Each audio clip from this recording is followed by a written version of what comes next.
하나님 말씀은 마태복음 13장입니다.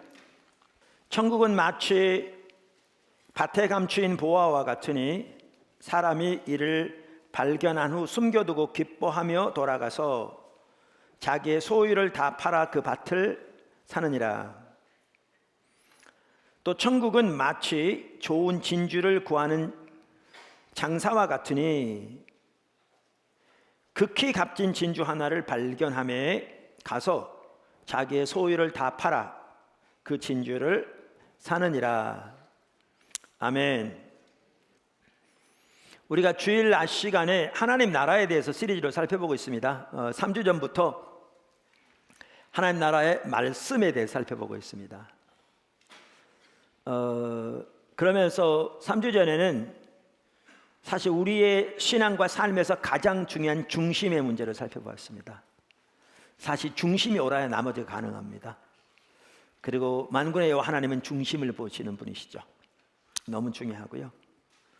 그 다음에 지난주에는 말씀드린 대로 다윗의 삶을 본보기로 삼아서 우리가 어떻게 주님을 추구하되 그렇게 말씀을 통해서도 주님을 찾고 말씀을 통해 주님의 길을 알기 위해 그토록 말씀을 묵상할 뿐만 아니라 간절히 기도하고 또 하나님을 예배하는, 그러면 철저히 주님의 길로 행하는 그 삶, 그렇게 해서 하나님께서 그 모든 약속을 그의 삶을 통해 성취하시는 그런 축복을 이렇게 경험하는 이 부분을 살펴보았습니다. 오늘은 예수님이 전파하신 메시지를 통해서 하나님 나라 말씀의 성격을 살펴보겠습니다. 근데 사실 이게 연결되더라고요. 이렇게 설교하다 보니까. 첫째, 예수님이 전하신 하나님 나라의 메시지는 하나님 중심적인 메시지였습니다. 우리가 이미 살펴본 대로 예수님이 감당하신 사역은 하나님 나라 사역이었습니다. 성경 전체가 그것을 명확하게 말하고 있고요. 그것을 가장 많이 강조하고 있는 성경책이 마태복음입니다. 그러면서 예수님은 하나님 나라의 사역을 감당하시되 그게 두 종류로 나눠져 있었습니다. 하나는 하나님 나라의 말씀을 선포하셨고 또 하나는 성령의 능력으로 하나님 나라 사역을 감당하신 게 전인적인 치유 사역이었죠. 사실 이 둘이 같이 갔습니다. 그래서 조지 엘든 레드 등 하나님 나라에 대해서 연구하는 수많은 학자들이 얘기하듯이 예수님이 감당하신 성령의 능력으로 감당하신 전인적인 치유 사역은 하나님 나라가 이 땅에 임한 것을 보여주는 증거였습니다. 하나님 나라와 밀접한 관계가 있었습니다. 자, 그런데 이것을 마태복음이 가장 잘 보여주고 있는데 마태복음 5장의 7장은 예수님이 선포하신 하나님 나라의 메시지를 그 엑기스를 요약해 놓은 겁니다. 마태복음 5장에서 7장은 우리 흔히 산상순이라고 하는, 우리가 이미 살펴본 대로 그 구조를 보면 알 수 있습니다. 그리고 8장과 9장은 예수님께서 성령의 능력으로 감당하신 그 하나님 나라의 전인적인 치유 사역, 그 부분의 성격을 잘 다루고 있습니다. 그래서 예수님이 전파하신 하나님 나라 메시지가 어떤 메시지였는가, 그것은 마태복음 5장의 7장을 보면 잘 아는데 오늘은 그 전체를 살펴볼 시간이 전혀 없고요. 과거에 수년 전에 우리가 그것을 시리즈로 살펴본 적이 있습니다. 자, 그런데 그 예수님이 전파하신 하나님 나라의 메시지를 한마디로 줄이면 하나님 중심적인 메시지였습니다. 자, 우선 자 보세요. 예수님이 전파하신 말씀은 우리 편에서는 우리가 그대로 살아야 할 삶입니다. 그렇잖아요. 그리고 그것은 우리가 또 전해야 할 말씀이죠.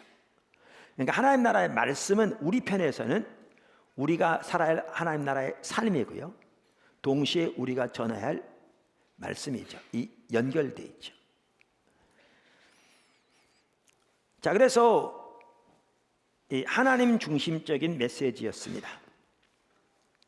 우리가 살펴본 대로 하나님의 나라는 하나님의 다스림, 하나님의 통치, 하나님의 통치권을 의미합니다. 그래서 예수님이 전파하신 하나님 나라의 말씀은 하나님 중심적인 삶, 신앙의 본질, 하나님이 왕 대신 삶을 전하는 말씀이었습니다. 그걸 다른 말로 표현하면 하나님 중심적인 메시지였습니다. 우리는 대표적으로 몇 구절만 봐도 이렇게 잘 알 수 있는데요. 그 대표적인 한 구절이 오늘 읽은 본문 말씀입니다. 이 마태복음 13장에는 하나님 나라에 대한 비유가 많이 나오는데, 오늘 읽은 이 말씀에 나오는 비유도 하나님 나라에 대한 비유입니다. 자, 그러면서 오늘 본문을 다시 보시죠. 천국은, 이건 하나님 나라를 의미합니다. 그러니까 다른 복음서에는 하나님의 나라 이렇게 나와 있고요, 마태복음은 그것을 천국이라고 번역했는데 그것은 같은 것을 의미합니다.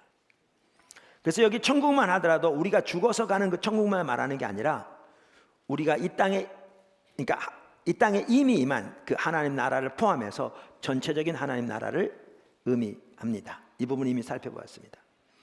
자, 그럼 하나님의 나라를 뭐에 비교하고 있습니까? 여기 오늘 본문에 보면 감추인 보화, 또 좋은 진주, 특별히 46절에 보면 극히 값진 진주로 비유하고 있습니다.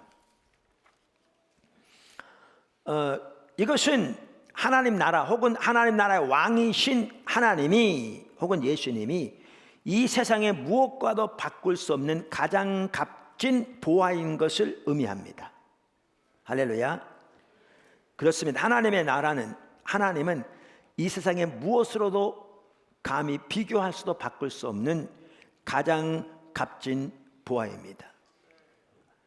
자, 그런데 오늘 비유해 보면 그 하나님 나라를 우리가 취하는 길이 뭐냐? 우리가 취하는 길이 우리의 모든 것으로 그걸 사는 겁니다. 우리의 모든 것을 사는 겁니다. 그러니까 이 말은 우리가 하나님 나라에 들어가는 것은 우리가 구원받는다는 말과 같은 뜻인데, 그리고 하나님 나라에 들어가는 것은 오직 믿음으로 되어지는데, 그러니까 이 말은 우리가 값을 주고 구원받는다 그 얘기는 전혀 아닙니다. 그건 성경 전체적으로 볼 때 전혀 틀린 말입니다. 우리는 믿음으로 구원을 받고 하나님의 은혜로 값없이 구원을 받습니다. 근데 우리는 값없이 받지만 하나님이 우리를 구원하기 위해서 치르신 대가는 정말 큽니다. 값진 것이죠. 자, 그러면 여기에 소유의 모든 소유를 팔아 샀다, 이 말은 무슨 뜻입니까? 이 말은 우리의 믿음의 성격을 나타냅니다. 우리의 믿음의 성격을 나타냅니다. 그러니까 우리는 믿음으로 구원을 얻는데 그 믿음이 뭐냐라는 겁니다. 그 믿음이 단순히 예수님에 관한 몇 가지 성경적인 진리를 지적으로 동의하는 것을 의미하는 게 아닙니다. 그러니까 올바른 믿음을 가지려면 성경에 나오는 하나님에 관한, 예수님에 관한 진리를 지적으로 동의하는 그 믿음을 당연히 가져야 합니다. 그러나 단순히 성경적인 진리에 대한 지적인 동의가 성경이 말하는 구원받는 믿음은 아닙니다. 우리가 구원받는 믿음은 바로 우리를 위해 십자가에 돌아가신 하나님의 아들 예수 그리스도, 그분을 믿는 것인데, 그분을 믿으려면 뭐가 전제되어야 되느냐면 하나님께서 말씀을 토대로 하나님의 성령으로 우리를 위해 십자가에 돌아가신 하나님의 아들을 보게 하셔야 합니다. 깨닫게 하셔야 합니다. 발견하게 하셔야 합니다. 혹은 계시해 주셔야 합니다. 이것을 사도 바울은 고린도서 4장 6절에서 잘 말하죠. 고린도서 4장은 사도 바울이 이방인들에게 복음을 전하는 것을 말하는 성경이거든요. 그러면서 사도 바울은 이방인들에게 복음을 전하되 예수 그리스도를 처음부터 단순한 구세주로뿐만 주님으로 전한다, 그렇게 말하면서 예수님을 주님으로 전하고 이제 하나님께서 역사하시기를 의지하는 거죠. 그러면서 하나님께서 어떻게 하시기를 의지하느냐? 태초에 흑암 가운데서 빛이 있으라고 말씀하셨던 그 하나님, 창세기 1장에 나오는 사건이죠. 그 하나님께서 듣는 자들의 마음을 열어 그들이 예수 그리스도의 얼굴에 있는 하나님의 영광을 아는 빛을 그들이 볼 수 있도록 그 빛을 비춰주시기를 의지하는 거죠. 그러니까 다시 말해서 이 말은 하나님께서 성령을 통해 그들을 위해 십자가에 돌아가신 하나님의 아들 예수를 그들이 볼 수 있도록 깨닫게 해주시기를 의지하는 거죠. 그리고 그 예수님을 통해 하나님을 알게 되도록 기도하는 거죠. 그러면 사도 바울은 말하기를 이 빛이 가리웠으면 망하는 자들에게 가리워진 것인데 이 세상 신인 사탄이 그들의 마음을 혼미케 해서 그 빛이 비치지 못하게 가리운 것이라 이렇게 말합니다. 그래서 우리가 구원받는 믿음을 가지려면 하나님께서 예수님을 우리에게 계시해 주셔야 합니다. 하나님의 말씀을 토대로 성령으로. 그것을 사도 바울은 예수 그리스도 얼굴에 있는 하나님의 영광을 아는 빛이라고 표현하고 있는 거죠. 그러면서 바로 그 이어지는 다음 절에 보면 우리는 질그릇인데 이 질그릇 안에 보화를 가졌다 이렇게 말하는데 그 보화가 예수님을 아는 빛이죠. 예수님을 아는 빛이죠. 그래서 우리가 이렇게 우리를 위해 십자가에 돌아가신, 우리가 하나님의 피조물임에도 하나님을 떠나 자기 생각대로 자기 마음대로 온갖 죄 가운데 살아온 죄인인 것을 깨닫게 되고, 그래서 하나님이 나를 사랑하셔서 나를 내 죄에서 구원하시기 위해 하나님의 아들을 이 땅에 보내셨고, 그분이 나를 위해 십자가에 못 박혀 돌아가시고 부활하신 그 하나님의 아들을 우리가 발견하게 되면 내 죄의 용서와 구원을 위해 그분을 나의 삶 속에 마음 속에 구세주일 뿐만 아니라 온전히 주님으로 모시고 내 삶을 그분의 영광을 위해 온전히 의탁하는 믿음을 가지는 거죠. 이게 구원받는 믿음의 성격이죠.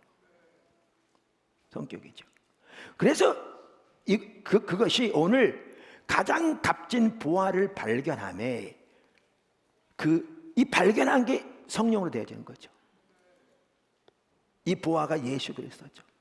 하나님을 아는 그 빛, 예수님을 아는 빛, 예수 그리스도 얼굴에 있는 하나님의 영광을 아는 광채, 뭐라고 표현하든지 이 보화를 발견함에 자기의 모든 것으로 그 보화를 사는, 이게 우리가 그분을 우리 삶 속에 단순히 구세주일 뿐만 아니라 주님으로 모시고 우리의 삶 전체를 그분께 의탁하는 구원받는 믿음을 의미한 거죠. 믿음을 의미한 거죠. 그래서 여기에 보면 이걸 보아도 알 수 있듯이 하나님 나라는 하나님의 우리의 삶의 온전한 주인이 되시는 하나님 중심적인 삶을 말하고 있고, 그래서 하나님 나라의 메시지는 하나님 중심적인 메시지입니다. 할렐루야. 두 번째, 하나님 중심적인 삶에 하나님의 생명이 넘칩니다. 저는 이와 관련해서 이렇게 볼 수 있는 좋은 구절이, 중요한 구절이 마태복음 10장 38절 39절이라고 생각합니다. 예수님이 그렇게 말씀하셨거든요. 자기 목숨을 얻는 자는 잃을 것이요, 나를 위하여 자기 목숨을 잃는 자는 얻으리라. 우리는 이 구절이 아까 살펴본 누가복음 14장과 연결되어 있는 걸 볼 수 있어요. 다시 말하면 예수님께서 누가복음 14장에서 말씀하신 자기의 소중한 것들까지도 주님의 발 앞에 내려놓는, 그게 자기 목숨을 잃는 거죠. 근데 그런 자는 어떻게 할 거라고요? 얻을 거라고요. 왜요? 그런 자가 하나님을 소유하게 될 거거든요. 그게 아까 비유로 말하면 하나님의 보화를 발견하고 자기의 모든 것으로 그 보화를 산 그 신앙인 거죠. 그들은 하나님을 소유할 것이거든요. 그렇게 표현한다면.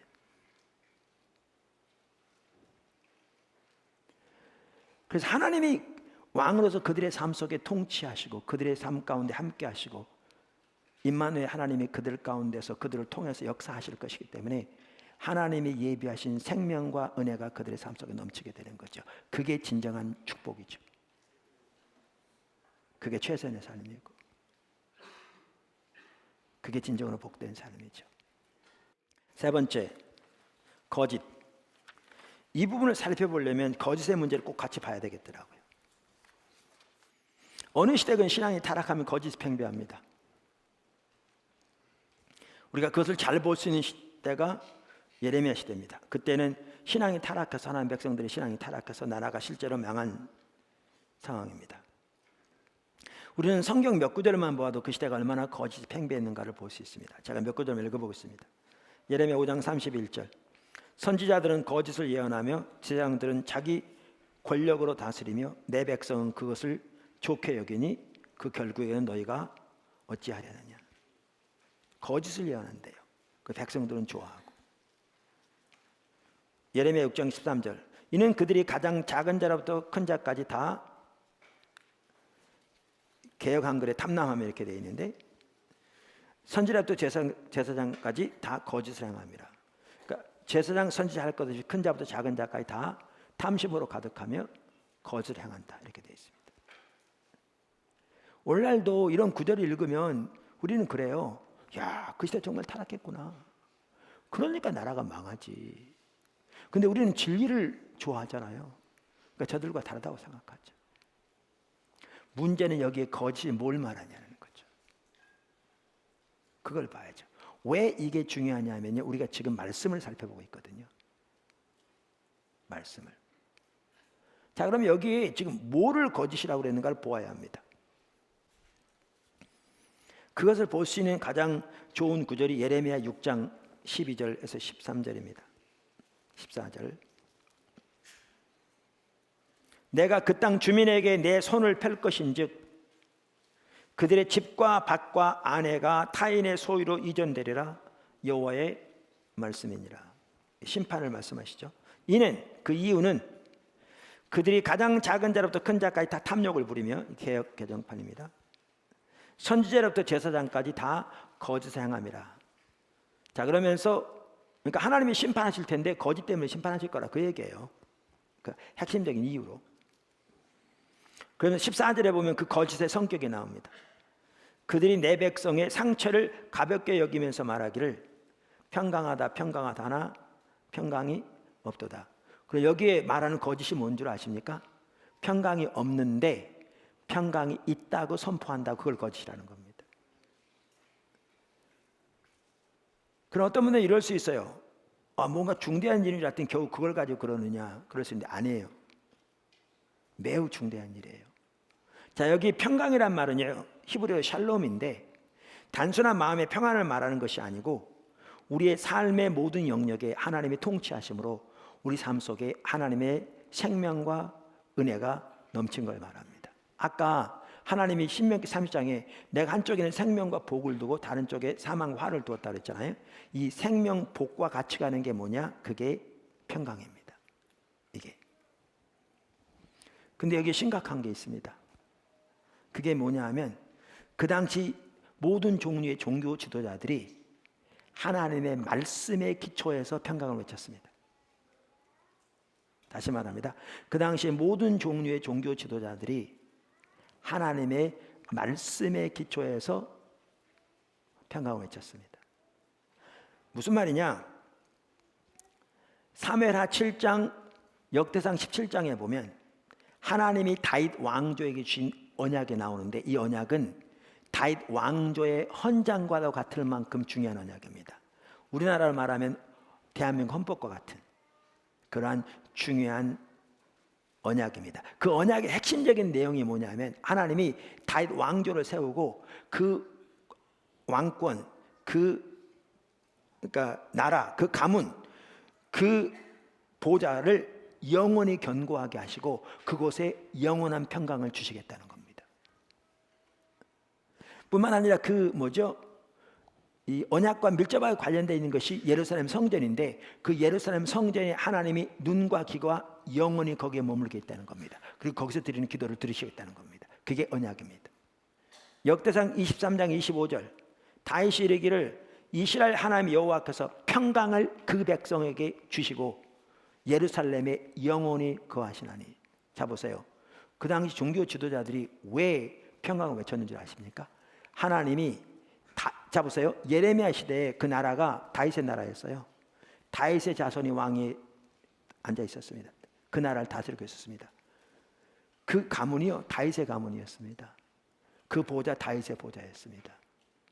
그래서 하나님께서 다윗에게 진 언약대로 하나님이 이 나라를 영원히 보존하고 이 나라 왕위를 영원히 견고하게 하고 이것을 평강을 영원히 주시고 하나님의 눈과 귀가 거기 예루살렘 성전에 영원히 머물러 있어서 거기서 드리는 기도를 응답하시고 그 나라를 보존하실 것이라고 약속하셨기 때문에, 그러니까 그들이 성경에 기초해서 하나님의 약속에 기초해서 평강을 외쳤습니다.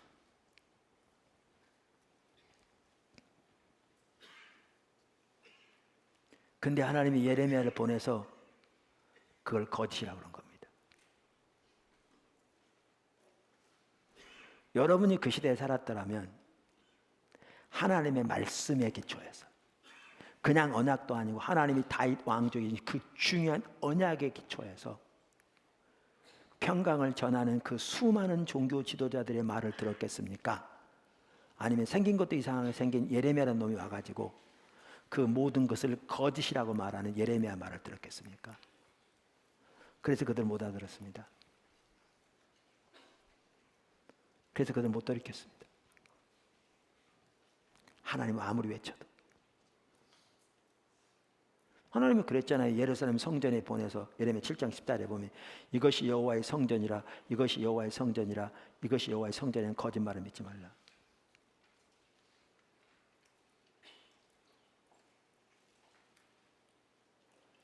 그런 문제는 이게 왜 거짓이었냐는 겁니다.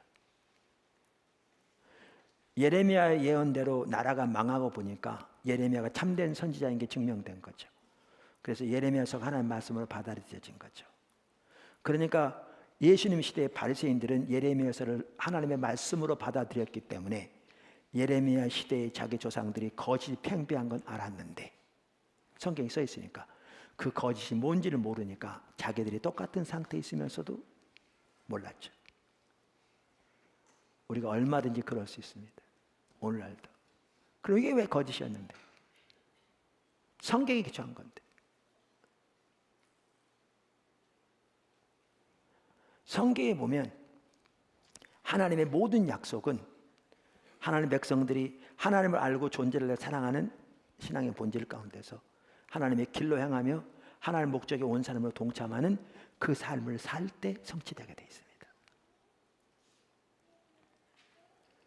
그리고 성경은 거기서 하나님의 백성이 떠난 것을 하나님을 버린 것이라고 표현합니다. 아무리 종교적인 의식이 많을지 몰라도 하나님은 자기 목적을 수단으로 전락하고 하나님의 법과 기도에 관심도 없이 자기 목적과 목표를 위해 세상의 방법대로 자기 타락한 강팍한 마음대로 살아가면서 그저 하나님은 자기 목적 성취해 줄 수단으로 여겨 그거 해달라고 몇 가지 종교적인 의식을 하는 것을 신앙으로 여기는 것을 성경은 철저하게 타락한 하나님을 버린 것이라고 합니다. 그리고 이렇게 하나님을 버리면 하나님의 모든 약속이 거두어지게 되어 있습니다. 그들에게서. 그래서 신명기서부터 하나님 백성이 하나님을 떠나면, 그래서 우상을 숭배하면 이 성전이라도 다 폐허가 되게 하실 거라고 이미 기록되어 있습니다. 성경에. 근데 문제는 이거죠. 예레미야 당시 모든 종교 지도자들이, 대부분의 종교 지도자들이 하나님을 떠나 있으니까 영적인 관점이 어두워지니까 뭐가 참다운 신앙인지 전혀 인식하지 못하고 하나님의 백성들이 하나님을 버린 상태에 있다는 걸 전혀 깨닫지 못한 거죠. 예레미야 2장 13절은 명백하게 말하기를 이 백성이 두 가지 악을 범했는데 하나는 생수의 근원인 나를 버렸다고 써 있는데, 그리고 신명기 3장 거기서 떠난 게 하나님 버린 거라고 예레미야 7장에도 분명히 기록되어 있는데 사실은 모르는 거죠. 모를 뿐만 아니라 그래서 하나님 버린 상태에 있는데 그 사실을 전혀 인식하지 못하고 하나님의 약속 중에서 하나님 버리면 심판한다고 성경에 써 있는데도 불구하고 전혀 인식하지 못할 뿐만 아니라 하나님 버린 상태도 깨닫지 못하고 성경에 나와 있는 약속 중에 좋은 약속만 임의로 골라서 저들에게 축복을 외치기 바쁜 거죠. 그러니까 이게 말씀에 나온 얘기일지 몰라도 거짓인 거죠. 정확하게.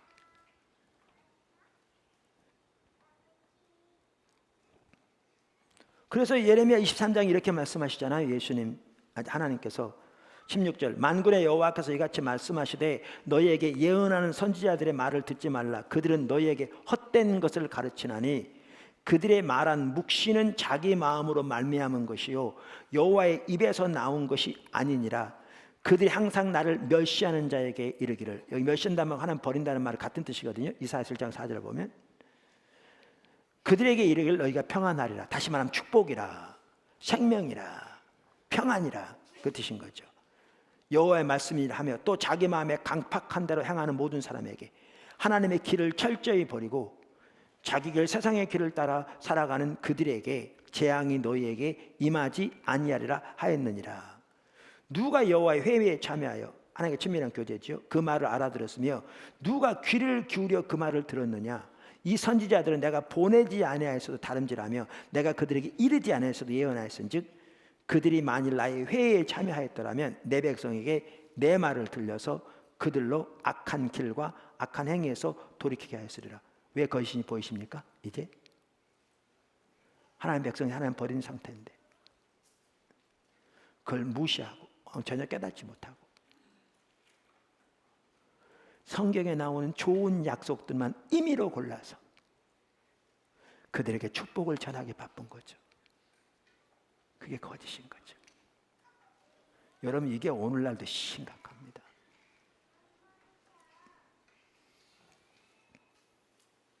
근데 왜 그럼 그렇게 한 줄 아십니까?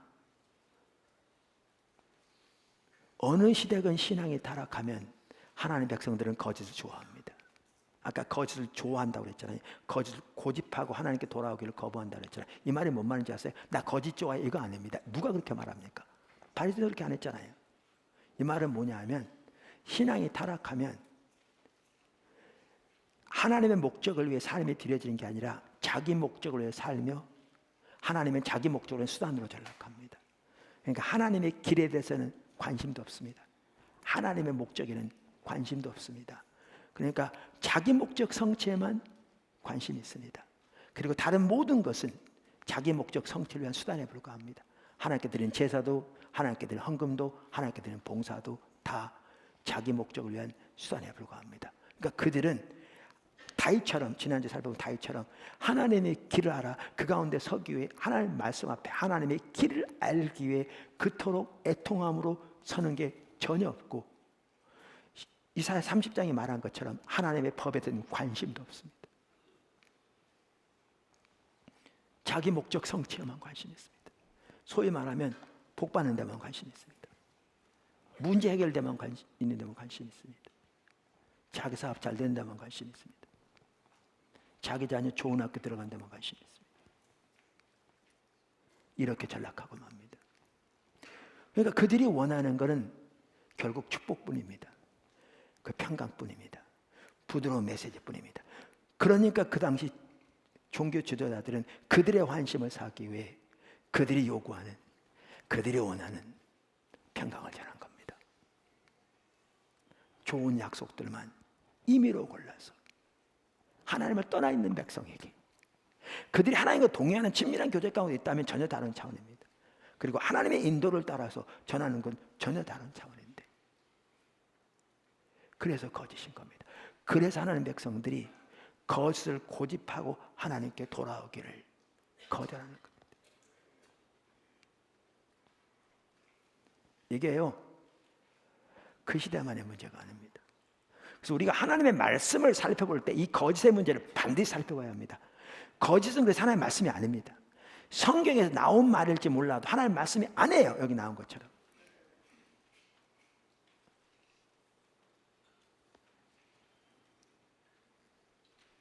나온 것처럼. 네 번째, 거짓 효력이 없습니다. 이게 심각한 겁니다. 아까 하나님 중심적인 삶에 하나님의 생명이 넘친다고 그랬잖아요. 반대로 거짓은 효력이 없습니다. 예레미야 7장 8절 너희가 무익한 거짓말을 의뢰하는도다.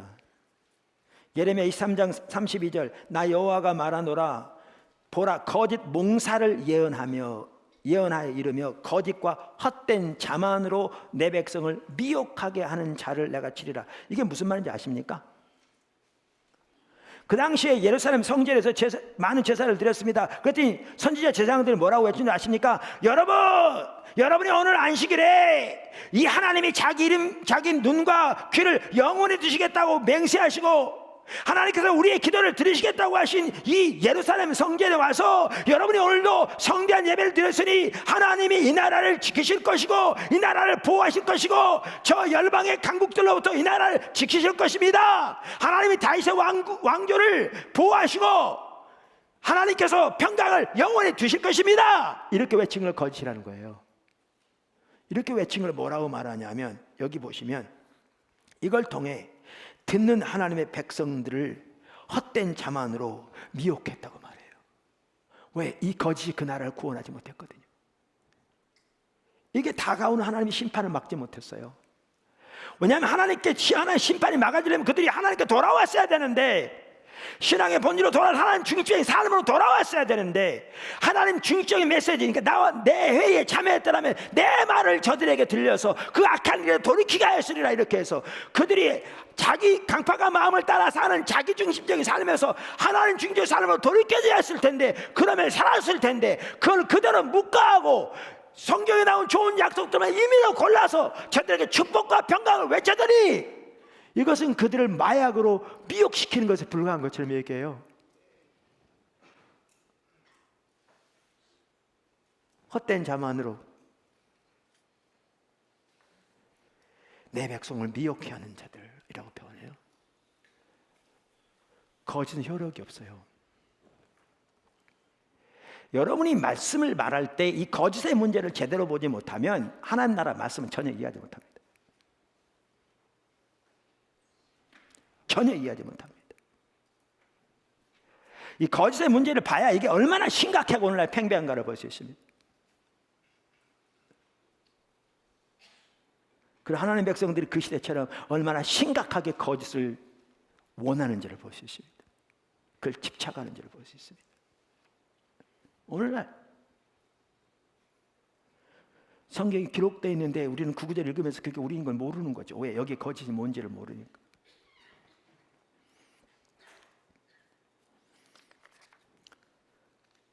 제가 오늘 6번째까지 살펴보려고 했는데 지금 4번째 살펴봤습니다. 5번째, 6번째는 간단히 언급하겠습니다. 얼마 전에 살펴봤어요. 5번째, 다하트. 이렇게 철저하게 하나님의 말씀을 전하되 예수님은 그것이 단순한 이론적인 지식이 아니었습니다. 그것은 하나님의 실제적인 길을 제시했습니다.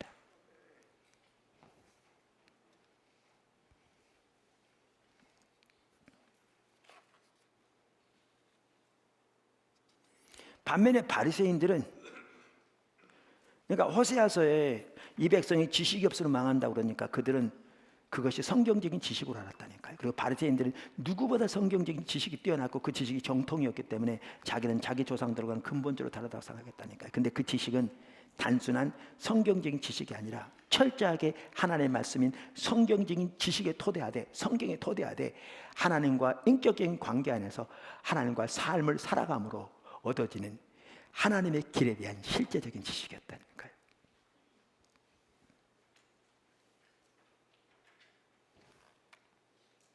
근데 바리새인은 그게 없었어요.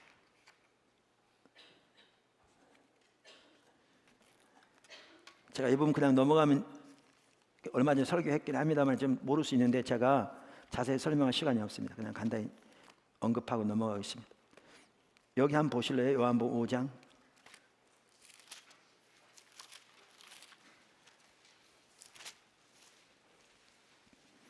37절. 또 나를 보내신 아버지께서 친히 나를 위하여 증언하셨느니라. 하나님께서 예수님에 대해서 구약 성경에 증거하셨다 그 말입니다. 너희는 아무 때에도 그러니까 여기 그는 그분의 그 말입니다. 그분의 음성을 듣지 못하였고 그분의 형상을 보지 못하였다. 그러니까 이사야가 하나님의 영광을 본 것처럼, 모세가 하나님의 영광을 본 것처럼, 그리고 사무엘이 하나님의 음성을 듣고 하나님의 인격적인 관계에서 하나님의 인도를 따랐던 것처럼, 성경에 나오는 귀한 하나님의 선지자를 닮게 했던 것처럼, 바리새인들은 성경적 지식은 뛰어났지만 살아계신 인격적인 하나님과 어떠한 인격적인 관계도 없었다 그 말입니다. 근데 여기 보실래요? 39절. 너희가 성경에서 영생을 얻는 줄 생각하고 성경을 연구하거니와 이 성경이 곧 내게 대하여 증언하는 것이라. 그들은 성경에서 영생을 얻는 생각하고 성경을 연구하고 묵상하는 것이 그들의 직업이었습니다. 그리고 그 아랫절에 보시면 그들은 성경을 의지하고 산다고 자부했습니다. 그런데 다시 위로 올라가시면 38절 그 말씀이 그랬죠. 제가 오늘 아침에 그걸 봤네요. 그전에 여러 번 설교했는데 여기 보니까 그들은 성경에서 영생을 얻는 생각하고 그렇게 성경을 묵상하고 상고하고 연구하고 의지했지만 그들은 성경에 말하는 하나님을 전혀 알지 못했잖아요. 그분의 음성을 듣지 못하고 한 번도. 그러니까 인격적인 관계가 없었다 그 말이에요. 그리고 그분의 영광을 보지 못했다 그랬는데 여기 보면 그 말씀이 그랬잖아요. 이 그 말씀이 제가 우리말 이렇게 번역돼서 그랬었는데 원어를 보니까 그분의 말씀이 그 말이에요. 성경은 박사인데 글 속에 그분의 말씀이 없어요. 그들의 직업은 성경을 암송하는 거였는데 서기가 되려면 모세의 오경을 암송했어야 한다는데 그들은 평생 동안 성경을 묵상하고 연구하고 암송하는 게 그들의 직업이었는데 예수님 뭐라고 그러냐면 너희 하나님의 말씀이 너희 속에 거하지 않는다 그래요. 얼마나 충격입니까? 왜요? 그들은 이론적인 지식에 불과했어요. 살아계신 하나님과 올바른 관계가 없었어요. 그리고 그 하나님의 길을 따라 살아감으로 그 하나님의 길이 삶에서 열매를 맺어 그 실제적인 지식이 되어야 되는데 교리적인 지식뿐인 거죠. 껍데기만 있는 거죠. 근데 예수님은 그렇지 않았어요. 끝으로 이렇게 우리가 하나님의 말씀의 토대에서 그 삶에 대한 실제적인 지식 하나님과 관계에서 그것이 말씀의 핵심이 돼 예수님처럼 그렇게 되려면 예수님처럼 철저하게 자신이 먼저 말씀에 의한 삶을 살아야 합니다. 우리가 예수님이 마귀에게 시험을 받으시는 그 내용을 보면 볼 수 있는데 두 가지 요소가 나옵니다. 하나는 예수님은 말씀을 깊이 하셨습니다. 마귀의 속임수를 금방 다 하셨습니다. 말씀을 왜곡되게 갖다 붙여서 하나님의 의도하신 의미와 목적과 의도대로 전혀 사용하지 않고 자기 목적대로 말씀을 왜곡하는 사탄의 괴계를 예수님은 정확히 깨뜨려 보셨습니다. 그리고 예수님은 말씀을 인용할 때 하나님이 말씀하신 의미와 의도와 목적 그대로의 말씀을 인용하셨습니다. 더 나아가 예수님은 하나님의 말씀에 자신의 삶 전체를 걸었습니다. 사탄이 천하 만국의 그 영광을 보여주면 내게 절하면 내가 다 주겠다고 그랬을 때 예수님은 그 모든 것을 거절하고 하나님의 말씀에 자신의 삶을 의탁했습니다. 이게 있었기 때문에 예수님 당연하다고 생각했지만 예수님이 이 삶을 사셔서 예수님의 삶에서는 하나님의 말씀을 단순히 이론적으로 뿐만 아니라 하나님과 동행하는 가운데 그 삶의 실제를 알았고 그 하나님의 길을 전했습니다. 이게 제사장들의 입술에 있어야 할 다툼입니다. 지식입니다.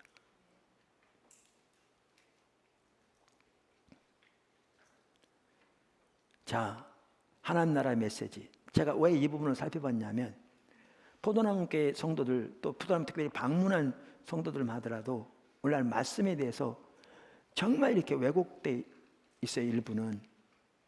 그래서 정말 그 타락한 시대처럼 하나님의 법, 하나님에 대한 길에 대한 관심도 없이 그저 자기 목적을 위해 하나님의 수단에 불과한 가운데 그저 자기 목적 성취를 위해 그 축복의 메시지만을 기대하고 원하는 예배만 하더라도 그러니까 편히 앉아서 그저 자기 마음 이 감동이 훈훈한 감동이나 주는 메시지만 찾고 있는 거죠.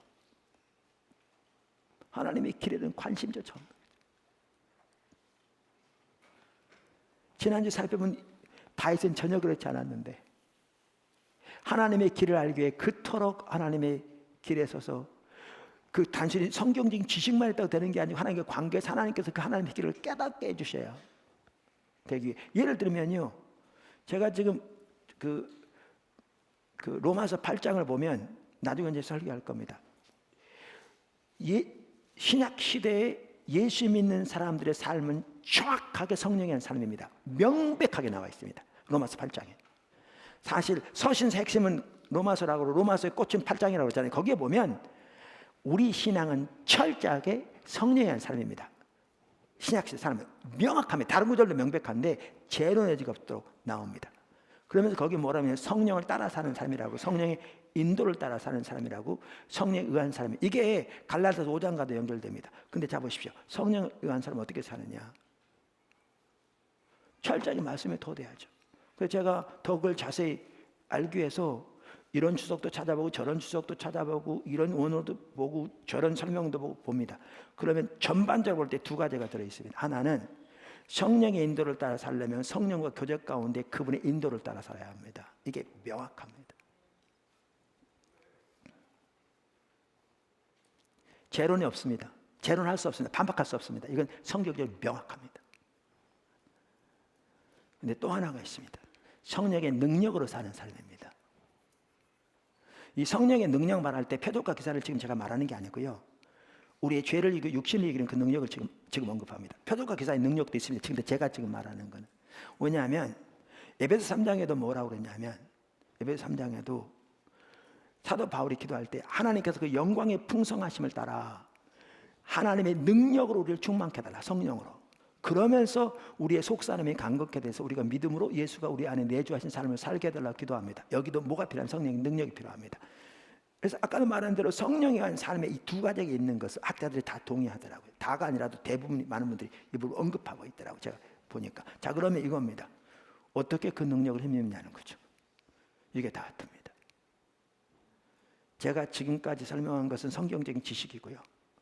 이 성경적인 지식의 토대에 살아가되 이제 그 성령께 어떻게 민감해서 그분의 인도를 따라 삶을 살고 어떻게 그 능력을 경험해서 살아갈 것인가는 실제로 주님의 도움을 절박하게 구하는 가운데 하나님의 말씀의 토대에서 그 길을 발견하고 주님과 동행하는 삶을 살아감으로 그 실제를 배우는 것이 다 두고 이 지식을 가진 사람만이 다른 사람을 그리 인도할 수 있습니다.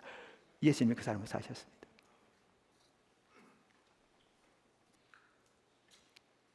그게 말씀입니다.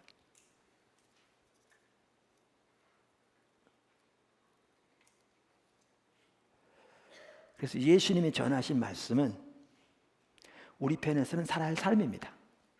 하나님의 길을 제시하는 거니까. 동시에 예수님이 전하시는 말씀은 또 우리가 전해야 할 말씀이기도 합니다.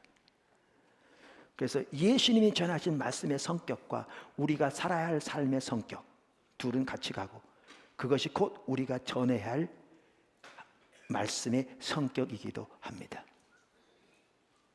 오늘 그 부분 살펴봤습니다. 성경이 말하는 우리 신앙은 철저하게 하나님 중적인 삶이고요. 그 삶을 살 때 하나님의 생명이 넘치고요. 그래서 예수님이 전하신 메시지는 하나님 중적인 메시지였고요. 우리가 전해야 할 메시지도 하나님 중심적인 메시지입니다. 지난 3주 다 연결됩니다.